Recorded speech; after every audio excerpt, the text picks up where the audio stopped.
finales de 1943, Rommel es enviado al noreste de Francia para hacerse cargo de la defensa del muro atlántico.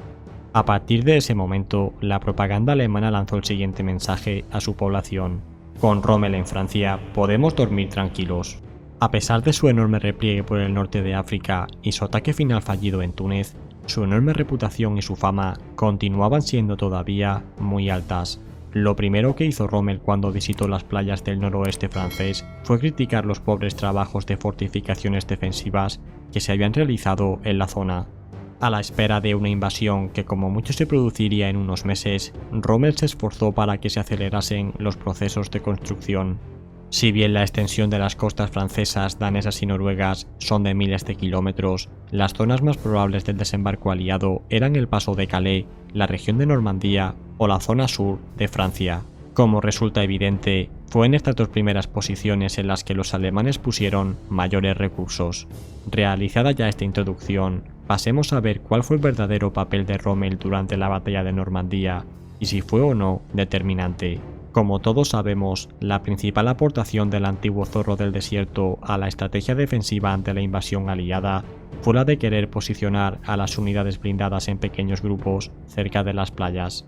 Con esto pretendía que sus tropas tuvieran una capacidad de reacción muy poderosa desde el primer momento del desembarco. Además, su intención era la de que la aviación aliada no pudiese atacar a estas unidades Panzer durante todo el trayecto que tendrían que realizar si se situaban en una retaguardia más lejana. Por otro lado, su superior directo, siendo este Rundstedt, fue partidario de todo lo contrario. Él quería que los aliados se adentrasen y se desplegasen ampliamente por el territorio francés para posteriormente pasar a fuertes ataques, aprovechándose de esta forma de la superior táctica alemana.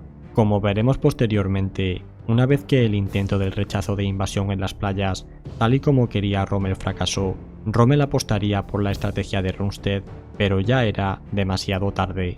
En cualquier caso, estaba claro que ninguna estrategia era mejor que otra, pues ambas tienen sus puntos fuertes y débiles y había que correr fuertes riesgos.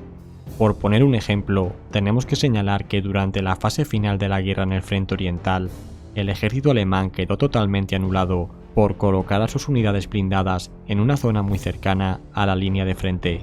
Por otro lado, la estrategia de dejar al enemigo maniobrar ampliamente con la intención de lanzar un contraataque totalmente planificado también resultó muchas veces en error. Sea como fuere, Hitler no contentó ni a Rommel ni a Rundstedt y les ordenó adoptar una estrategia intermedia.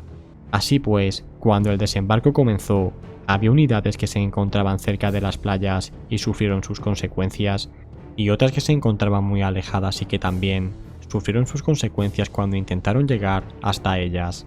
La pregunta que debemos hacernos ahora es: ¿cuál fue el papel de Rommel en Normandía una vez que tras las primeras 48 horas quedó claro que iba a ser imposible rechazar la invasión? ¿Qué estrategia siguió cuando los débiles contraataques contra las cabezas de playa aliadas fracasaron?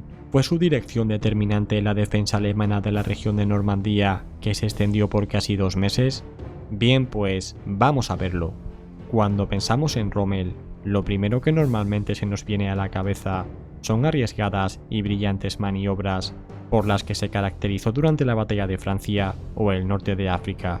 Sin embargo, en Normandía no pudo hacer otra cosa que ir destinando tropas a los puntos más críticos del frente, actuando como un bombero que trata de apagar un gran incendio.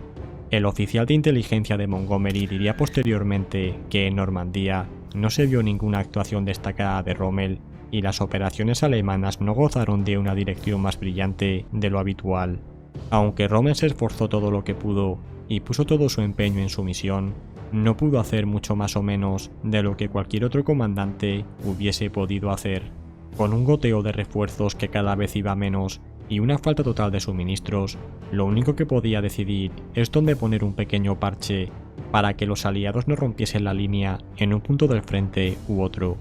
Otro asunto sobre el cual se ha hablado mucho es el de la ausencia de Rommel en Normandía justo el día de la invasión. Con Rommel allí desde el primer momento, ¿hubiera sido el resultado diferente? Se preguntan muchos.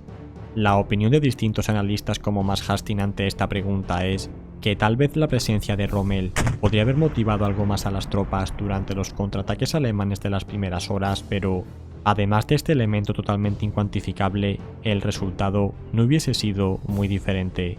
Hay que indicar aquí que el ejército alemán siempre se caracterizó por la gran libertad de acción y maniobra de los comandantes a pie de campo, y así lo demostró en Normandía con la intervención del propio Meyer con la 12ª División Panzer de las Waffen-SS. Otra decisión que se pudo haber tomado y que nunca se hizo fue la de haber enviado rápidamente a las unidades alemanas del grupo de ejércitos G que se encontraban al sur de Francia, o a las unidades del 15º Ejército Alemán que guarnecían la zona de Calais. Sin embargo, debido a los planes aliados de engaño, principalmente a la Operación Fortitudine, los principales generales alemanes en la zona, entre los que se incluyen Rommel, fueron partidarios de seguir manteniendo fuertes tropas allí, porque básicamente se creyeron la operación de engaño aliada.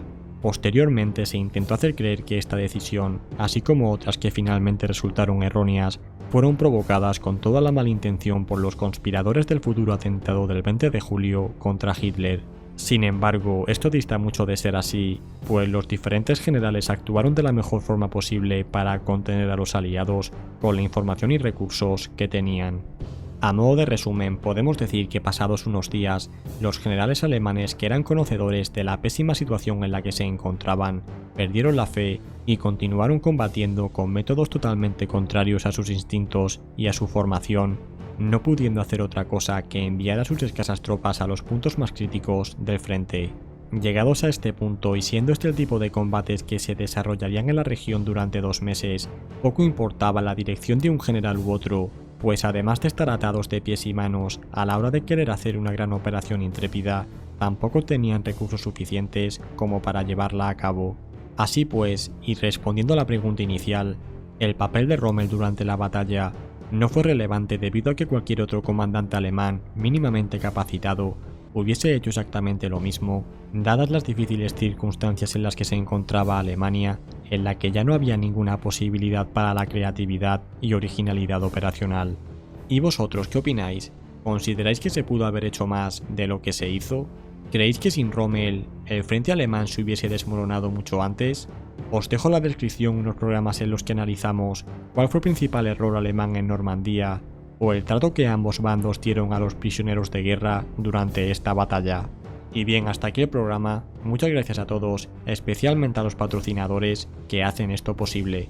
Suscríbete y comparte este vídeo si te ha gustado y nos vemos en el próximo programa. Hasta pronto.